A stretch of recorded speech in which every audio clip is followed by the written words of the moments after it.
Greetings adventurers, I am Chris with Nord Games, and in this video we'll be talking about Spectacular Settlements. This is the definitive guide to creating rich and diverse settlements for storytelling and fantasy role-playing games. This is a system-neutral product, so you can use this with any role-playing game system you want, as long as it's fantasy. It's really built for fantasy adventures, medieval stuff, Dungeons and Dragons, Pathfinder, Tales of the Valiant, MCDM, any of those systems that is in the fantasy theme would work well for this type of product. So let's crack it open and take a look. It is 458 pages, so as you can see, it's quite a beast. But let's start from the beginning.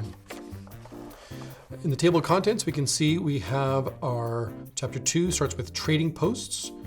We go on to chapter 3 with villages. Then chapter 4 has towns. Chapter 5 has cities.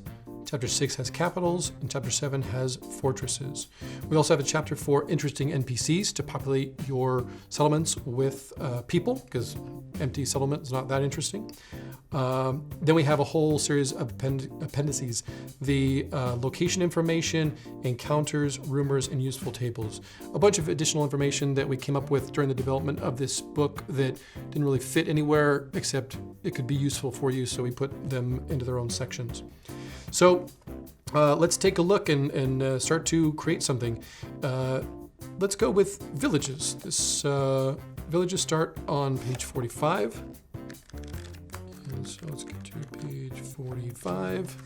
Essentially, these are procedurally generated, but by you, a human being, hopefully. And the way that they work is you start with the pretty much size or purpose of settlement that you're going for, and it will walk you through the process of creating that settlement with all the most important information, and then pepper on more and more information as you need it. So as we can see here, we're in the villages chapter, and we start out with step 1, basic information. Age, obviously, is going to be important. Hardships, does the village have any hardships happening right now? Are they low on supplies? Do they have raiders? That kind of stuff. There are a number of hardships that you could include, and that'll probably have an effect on the people that live here. Maybe additional quests are created because of it. It's all up to you.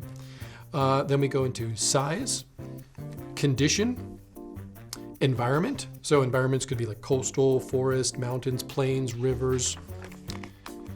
Their specialty, their resources. So like what's nearby, are they a mining town, a logging town, this kind of thing.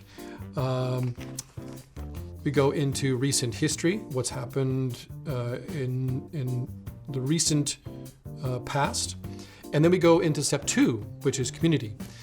Community has a lot to do with the people, like what are they all about? What's going on with them? The population density, the demographics, their disposition, law enforcement, leadership, population wealth, crime, and this is an interesting one too to point out. Things like law enforcement have a modifier on things like crime. So anything that you may roll or pick may have an effect on something that you pick or roll later on. So the law enforcement being none, for example, has an effect on your crime later on during your creation process. Number 3, we have points of interest. This is going to populate your settlement with locations, places to go, things to do. So we have places of worship, we have places of gathering, we have other locations, and we have a whole section about extra intrigue. So once you've gone through step 1, 2, and 3, now you start to add another layer of complexity onto your settlement. So extra intrigue includes things like events, political rumors, superstitions, goings on, opportunities, harsh weather. Any of these things might have an effect on your adventure. And then included in each one of these chapters, we have used the generators to create our own settlements. So here you can see One of our writers, Megan, created her own settlement. You can see here the basic information, and it's using everything from the generator and just laying it out for you here. So any question you may have about this settlement, you can go right to here, points of interest, extra intrigue, the community. So I'm always interested in crime, usually when I go into a settlement. So here it happens to be rare. Most villagers have had no personal experience with crime, and few know people that have. So a pretty safe place, which is nice. And we have a sketch of the settlement. And we have a top-down map of the settlement as well for just usefulness. Here's one of our writers, Andrew, made a village here. As you can see, all the basic information, community, points of interest, extra intrigue, it's all included here. And there's the top-down map of that one there. So quite a great resource.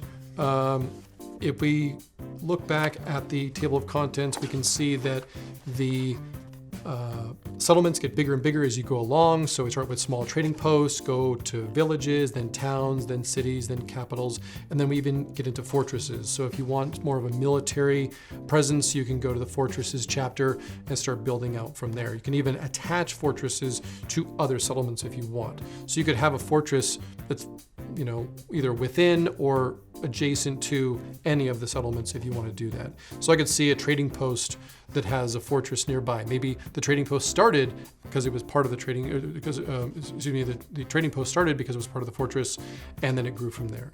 So quite a great resource, and great for creating before the adventure starts, like during campaign prep, great for use on the fly.